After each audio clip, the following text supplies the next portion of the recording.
Well, hey there everybody, welcome to advanced guitar video number 6. In this video we're going to cover arpeggios and a little bit of sweeping because that's fun. But instead of creating a pattern that's going to repeat a certain way to where every time you hear a new chord it's just that pattern again, we're going to pick a pattern that'll repeat in a certain way at a certain number of 8th notes or 16th notes depending on how you think about it. But we're going to keep that pattern going over the course of 16 notes and then switch to the next chord regardless of where we're at in the pattern. And when we go to the next chord, we're not merely just going to jump to the top of the chord and go and play that same thing again. No, we're going to go into the next chord, leaving off from the last one, just like the position we're already in. So I'll explain that a little more clearly as we go on. It'll make a lot more sense. Hopefully I do better. I've recorded this video a few times and I'm not winning, but keep trying because I think it's a really cool idea. So let's start off. We're going to use our major shape that we've covered several times on this channel, that movable shape, which is basically just arpeggiating the C sharp or the C major bar chord. So if you're barring a C major up here, which is actually a G major, we're using that shape. And again, a few videos back, I held up cards that showed each of these shapes. It's those shapes, major and minor shapes. We're only using the major and the minors today. So we're gonna start off with a G major arpeggio up here on the old 10, 7, 8. 10 and 7 on the high E, 8 on the B, and then they continue as we've always talked about on this channel. And then you're also going to use that same shape later when we get down to the old 5, 2, 3, which is a D major shape. Now for your minor shapes, you're going to have the F sharp minor shape, which is the high E will be 9, 5, and then on the B you'll have the 7, and then you'll continue on in your good old-fashioned minor shape that we've used on this channel. And then you'll just slide that same minor shape down to the E, so then, to the E on the B string. So then you're starting from your high E, you'll have 7, 3, and then 5 on the B string, and then you continue on in the old major shape that we've covered. We're going to start with the highest shape, and basically we're thinking about it right now as the 4 chord, and then you're going to go down to the 3 chord, 2 chord, 1 chord, start over. Nothing real crazy as far as the chord progression goes. It's just a cool idea. You can start moving chords around later if you enjoy this idea and get a feel for it. Now, the amount of notes we're going to use, we're only going to use the A string through to the high E string. So that only gives you 5 strings. So when we get to the bottom of this arpeggio and start heading up, we're not going to end up with the amount of notes that fit nicely into 1 or 2 measures. We're going to have to force that part. So what we actually end up is 1, 2, 3, 4, 5, 6, 7, 8, 9, 10 notes. We want 16. So then you got to start over, do your pick and pull off. So we were at 10 there, so now we got 11, 12, 13, 14, 15, 16. That's where we get 16. Now remember I said the next arpeggio, we're gonna go into it as though nothing changed, even though we know we're changing chords. So the next note, if we were to sit on this arpeggio, the next note would be the note that happens on the D string. But we need to switch chords now. So what note happens on the D string in the F sharp minor chord? That one. On the D string, we're on the 7th fret. Okay? So you're going to hop from there, which is the 10th fret of the A string, to the 7th fret of the D string, and then continue on in the minor arpeggio shape. So your chord change happens like this.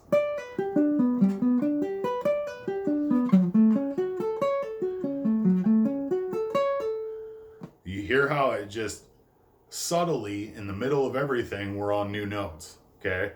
Now we know it's a chord change, and depending on what's going on rhythmically, when you play that over something, you will definitely hear a chord change. But when you go into that next chord, it's not predictable. Now you're playing that same shape, but starting from this note. So if you were to start playing this out of nowhere, you would start from this note and you'd get this.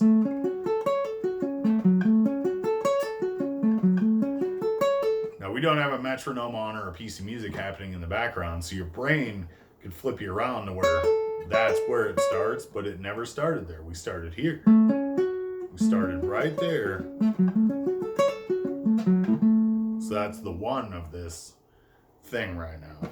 Anyhow, kind of a little tangent. So now we got to count them up and get to 16 from here and see where our next chord changes. So we got 1, 2, 3, 4, 5, 6, 7, 8, 9, 10, 11, 12, 13, 14, 15, 16. That's interesting. That's our pull-off. The pull-off usually tells us, hey, arpeggio is starting. But after the pull-off, we have to go to our next arpeggio. Well, from the pull-off, we go down to the B string. Well, what note happens on the B string in that E minor arpeggio? Well, we land on the 5th fret of the B string, which is in fact the note E. And we start that arpeggio. Kind of cool, right? Because you start like, oh, we're going to do the old F sharp minor again, but you don't. And for a second, that's going to just sound like you hit the 7th E F sharp minor. It's not going to sound like you went to an E minor chord. If you were just hearing this on the guitar by itself, which you will in a little bit, the chord changes aren't going to sound real abrupt. Whereas now the rhythm, if the rhythm behind it is in fact those chords and the bass is, playing the roots of each of those chords, going to sound very strongly as though you switch chords. But depending on what you do musically, those chord changes are going to happen in a very mellow fashion. Okay, so we left off there. We start the E minor arpeggio there. Let's count them up. 1, 2, 3, 4, 5, 6, 7, 8, 9, 10, 11, 12, 13, 14, 15, 16. So we finish on the G string, but we're heading up. So the next note has to be on the B string, which is kind of cool. We get 2 new notes on the B string in a row. Kind of an accident, but it's cool that it happened that way. Well, we got to go up to their down or up, however you want to look at that, to that D major chord. So this note that happens on the B string is in fact the D. Notice 2 times in a row we started on the root, but the first 2 arpeggios didn't. Now these are just things that happen when you're repeating odd spots. You don't know, until you do it. You're like, I don't know what note's going to be first. Well, it just so happens these 2 in a row were their root notes. Freak accident. It happens. So now from the D, we're still heading up. So we got to go, from the 3rd fret of the B string to the 2 of the E string and then start over. So we got 1, 2, 3, 4, 5, 6, 7, 8, 9, 10, 11, 12. Now what I do to get back up to the first chord is I pull off from the 5 to the 2 and the 7 to the 3. And that finishes off our 16 notes. And then you start over. So you get this nice little...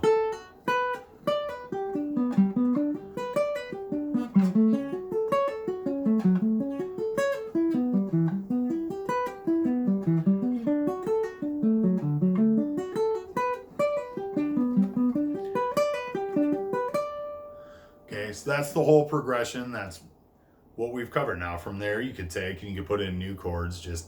Then you learn where the next chord starts off of the last one.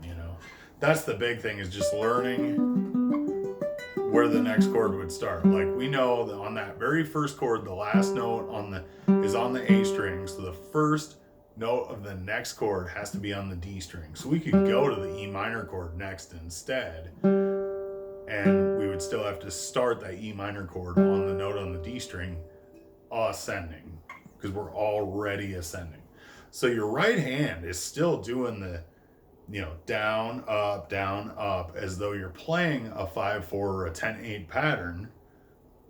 That hand doesn't do anything any different.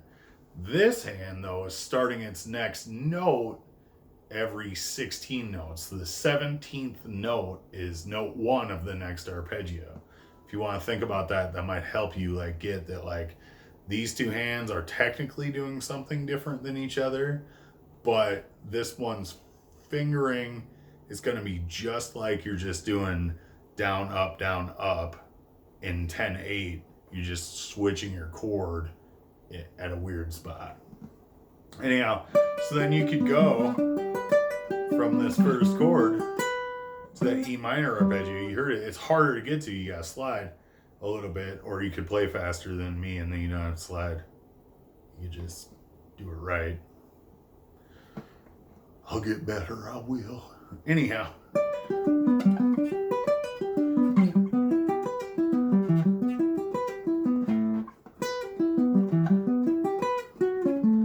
So I'm not used to playing it all inside out and stuff like that, but so we're starting the E there. So let's say from the E we go up to the F sharp, so then you're gonna have that pull off to this. Was that how that second chord change worked, right? Remember, we'd pull off and then you go down to the E, so that if you were already on the E chord, whatever chord you go to next, you're gonna change to on that B string. And we know that those two, from that one, you change on the B string. Then once you're done with it, you change to the next one on the B string. You just happen to be ascending when you do it the next time. So then you know, like, okay, I know which finger I have to go to next. So if you want to do this on the fly, you just think about which one's next. Hopefully your hands are kind of on autopilot with the shapes by then. I feel like I've over-talked this a little bit. One thing I've learned about making these videos, which is cool, but it's cool for me, but very unfortunate for you guys to have to watch it, is there's things that I'm like, oh, I guess I've never talked about something that way. So like I stumble on things, even like fret numbers when I'm trying to explain, like I get like mind boggled on them because you don't talk about it frequently that way. So then when you do have to talk about it that way, it's like, oh, it's a little weird trying to talk about stuff like that. Or I'm just making excuses for me being stupid. Maybe. Anyhow, I hope you have fun with this. I think it's a cool idea. It's a fun little practice thing to kind of just get your hands doing something new and give you new ideas, hopefully. Have a wonderful day. Thank you for watching.